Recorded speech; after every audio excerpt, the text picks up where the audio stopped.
Assalamualaikum warahmatullahi wabarakatuh. Kitab ini sesuai dengan gambar yang di sini tentu ini menggembirakan sekali, adalah kitab yang mu'alifnya adalah tokoh yang sangat terkenal 2 tahun terakhir ini, yaitu Kiai Haji Imaduddin Usman. Kitabnya berjudul Al-Fikrah An-Nahdhiyah fi Usuli wa Furu'i Ahli Sunnah wal Jamaah. Pemikiran NU, pemikiran Nahdhiyah fi usulin wa furu'i ahli sunnah wal jamaah, di dalam masalah usul dan furuknya ahli sunnah wal jamaah, tentu aswajanya NU. Ta'lifu Imaduddin, karangan Kiai Imaduddin Sibti Utsman Al-Bantani, cucu Kiai Utsman Al-Bantani Al-Jawi, Jawa, Asy-Syafi'i, bermadzhab Asy-Syafi'i, Al-Qadiri khadimi thalabatil ilmi, pelayan para santri fil Ma'hadil Islami, di Pondok Pesantren As-Salafi Nahdlatul Ulum.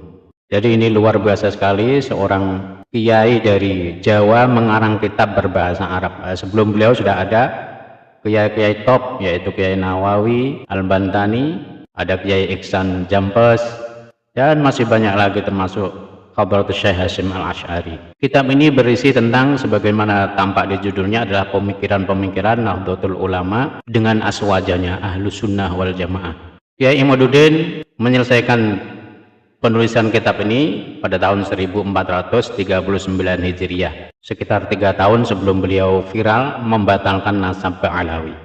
Dan sebagai tambahan informasi, kitab ini juga pernah diulas dan direspon secara positif di situs NU Online Banten. Di situ penulis, yaitu beliau Hamdan Suhaimi, Wakil Ketua PWGP Ansor Banten, mengomentari, sebagai orang awam tentu saya sangat memuji karya Kiai Haji Imaduddin Usman ini karena jarang dikembangkan oleh kiai pesantren. Seandainya bisa saya sejajarkan, mungkin kitab ini sejajar dengan kitab-kitab karya ulama Timur Tengah yang telah menjadi rujukan kita dalam memahami ajaran dan ilmu Islam yang sempurna dan luas. Informasi ini tentang buku ini saya dapatkan dari Kiai Muhammad Ismail Al-Khalili. Beliau adalah murid Habib Umar sekaligus cucu Syekhona Khalil Bangkalan. Beliau menginformasikan bahwa kitab karangan Kiai Imaduddin ini bisa di-download ini ada linknya. Selanjutnya Kiai muda Muhammad Ismail Khalil ini menulis, bagi pembaca awam khususnya jika ia termasuk muhibbin Kiai Imad, kitab ini memang akan terlihat sangat keren dan mengagumkan. Bayangkan seorang ulama Nusantara dari Kresek, Banten bisa menulis kitab setebal 273 halaman dengan bahasa Arab yang sangat lugas dan ilmiah. Para pembaca pasti akan berdecak kagum. Kok ada ya kiai sealim itu? Nggak kalah sama ulama-ulama di Arab sana. Tapi sayangnya saya bukan pengagum berat Kiai Imad. Saya membaca kitab ini karena murni penasaran dan pengen tahu seperti apa sih kualitas kealiman seorang Kiai Imad yang sedang dielu-elukan para muhibbinnya itu.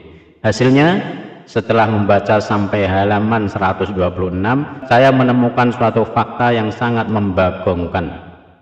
Banyak dari isi kitab pemikiran NU karya Kiai Imad ini beliau kopas, beliau copy paste dari situs-situs Wahabi tanpa menyebutkan sumbernya. Believe it or not, percaya atau tidak, berikut adalah data-data yang berhasil saya kumpulkan. Kemudian kemungkinan besar akan bertambah kalau saya sudah khatam membaca kitab Kiai Imad ini. Pertama, di halaman 40 sama dengan 41, ketika membahas tentang bilangan jamaah sholat Jumat, saya sudah mulai merasa aneh ketika di situ Kiai Imad juga mencantumkan pendapat Ibnu Taimiyah, padahal katanya ini kitab pemikiran NU. Al-Mas'alatul Ula fi Adadil Jum'ah dan seterusnya.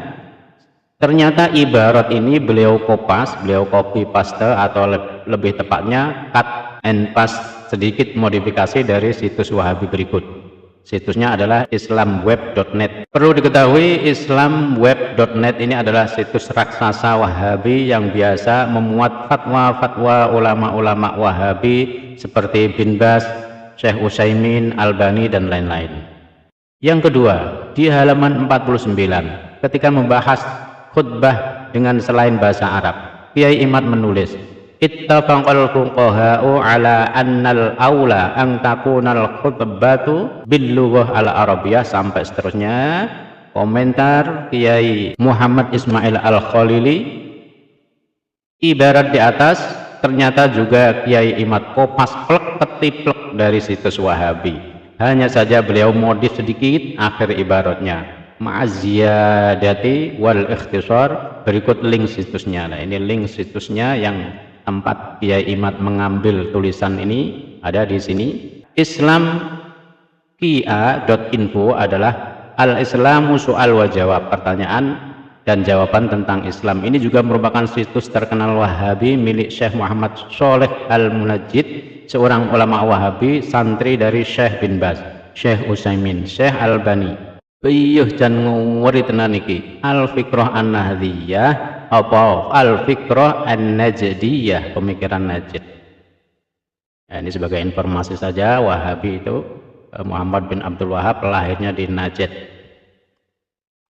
Yang ketiga, di halaman 95 ketika membahas tentang jual beli kredit bai'ut taqsib, lagi dan lagi Kiai Imad kopas redaksi dari situs Wahabi Islamkia.info. Redaksi kitab Kiai Imad, ini tertulis al-mas'alatul ula fi bai'it taqsibi dan seterusnya. Redaksi situs aslinya ditampilkan oleh Kiai muda yang ganteng Muhammad Ismail Al-Khalili. Nah, seperti ini. Lalu yang keempat, di halaman 116 ketika membahas hukum menikah melalui telepon, Kiai Imad menuliskan al-mas'alatus tsaniyah aqdun nikah bil hatif, akad nikah lewat telepon. Nah, ini terus ditulis di sini lalu dikomentari oleh beliau Kiai Muhammad Ismail Al-Khalili yang ganteng. Lagi-lagi dan lagi ternyata ibarat ini Kiai Imad kopas dari situs Islamkia.info. Nah, di situsnya.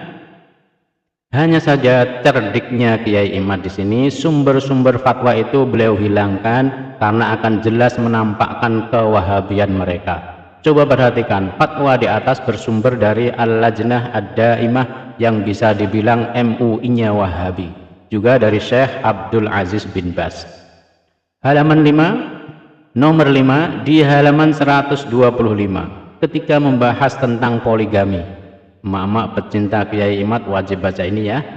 Saya agak mengernyitkan dahi ketika dengan gagahnya Kiai Imad berkata bahwa poligami adalah sebuah amal yang besar pahala dan manfaatnya bagi suami istri. Inna ta'addudaz zaujat dan seterusnya. Saya curiga kok ada bau-bau Wahabi di sini ya. Ternyata betul di halaman 126 ketika menjelaskan keutamaan istri pertama yang bersedia untuk dimadu, Kiai Imad menuliskan fadluz zaujatil ula dan seterusnya. Dan sekali lagi demi menguatkan pendapatnya yang sangat menganjurkan poligami itu, Kiai Imad ternyata mengkopas ibarat itu dari situs Wahabi, lagi-lagi Islamkia.info. Bagaimana ibu-ibu? Sementara ini saya hanya menemukan satu ibarat yang beliau kopas dari situs Aswaja. Sekali lagi tanpa mencantumkan sumber, yaitu di halaman 25 ketika membahas tentang lafaz Sayyidina di tasyahud. Beliau mengkopas dari situs Darul Ifta Jordania berikut ini. Ziyadatu lafzi Sayyidina fi sholati ala Nabi sallallahu alaihi wasallam. Penambahan lafaz Sayyidina di sholawat kepada Nabi sallallahu alaihi wasallam. Membaca semua data di atas saya hanya bisa geleng-geleng dan berdecak, tapi tidak kagum. Kok bisa-bisanya Kiai Imad yang merupakan anggota LBM PBNU menulis kitab yang mengatasnamakan NU tapi isinya diambil secara diam-diam dari situs-situs Wahabi. GBT gak bahaya ta? Kok iso? Saya berharap ada keseriusan dari pihak PBNU khususnya LBMNU untuk meneliti lebih dalam lagi kitab karya anggotanya ini, kalau perlu tarik ia dari pasaran. Karena ini bukan perkara receh dan remeh. Ini kasus serius. Kitab ini semenjak terbit cukup laris di kalangan bakul kitab pesantren. Apalagi Kiai Imad sekarang sudah menjadi kiai viral dengan ribuan pendukung fanatik dan militan dari seluruh penjuru Indonesia. Bagaimana jadinya jika kitab yang disusupi banyak fatwa-fatwa Wahabi ini dikaji atau bahkan dijadikan kurikulum di pesantren-pesantren Muhibbin Kiai Imad yang notabene-nya adalah pesantren-pesantren NU. Apalagi sekarang Kiai Imad sudah berfatwa untuk meninggalkan kitab-kitab karya ulama Ba'alawi. Gimana jadinya kalau tanpa disadari santri-santri mereka malah nyasar sanad keilmuannya kepada ulama-ulama Wahabi seperti Syekh bin Baz, Syekh Utsaimin, dan Pak Albani. Saya sendiri tidak menuduh Kiai Imad sebagai penyusup Wahabi dalam tubuh NU. Saya tetap meyakini beliau sebagai kader NU dan bagian dari kita warga Nahdliyin. Respek saya ketika beliau menyebut ulama kami Syekhuna Khalil Bangkalan dalam tesis versi kitabnya sebagai Syekhul Masyayikh Al-Arif Billah. Respek saya ketika dulu beliau menyambut dengan baik tim kami Turos Syekhuna Khalil ketika melakukan kunjungan penelitian di Banten. Hanya saja pertanyaan liar di kepala saya, apa tujuan Kiai Imad menyusupkan fatwa-fatwa ulama Wahabi itu di kitab yang beliau namakan sebagai kitab pemikiran NU? Iki maksudnya piye? Mbok yo jangan namakan Al-Fiqrah An-Nahdiyah kalau gitu, tapi Al-Fiqrah Al-Imadiyah atau Al-Fiqrah Al-Gogeliyah atau Al-Fiqrah Al-Qopasiyah. Ingin rasanya saya sampaikan kepada beliau bahwa menukil sebuah maklumat tanpa mencantumkan sumber rujukannya itu adalah sebuah pengkhianatan dan penipuan ilmiah. Imam Nawawi dalam kitab Majmu'nya bahkan mengatakan wa minan nasihati dan seterusnya, yang artinya adalah termasuk bagian dari nasihat adalah menisbatkan suatu faedah ilmu kepada pengucapnya. Barang siapa yang melakukan itu maka ilmu dan keadaannya akan barokah. Akan tetapi barang siapa yang menukil sebuah kalam dan membuat orang lain mengira itu adalah ucapannya, maka ilmunya tidak akan bermanfaat dan keadaannya tidak akan barokah.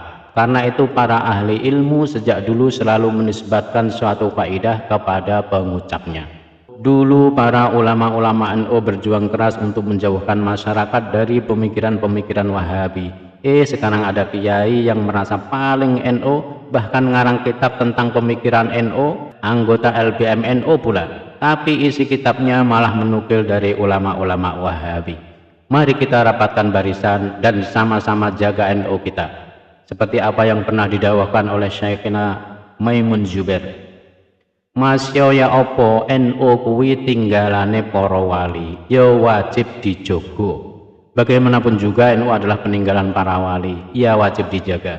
Sekali lagi untuk seterusnya dan untuk sekian kalinya kita memang tidak harus berpikiran sama, tapi mari kita sama-sama berpikir. Kiai Ismail Amin Khalil Bangkalan 31 Juli 2024. Demikian hasil bacaan saya dari beliau, Kiai muda yang ganteng Muhammad Ismail Amin Khalil. Semoga bermanfaat. Barakallahu fi kitabatihi, amin ya rabbal alamin. Semoga tulisan beliau bermanfaat, semoga video ini bermanfaat dan dijauhkan dari fitnah, amin ya rabbal alamin. Wassalamualaikum warahmatullahi wabarakatuh.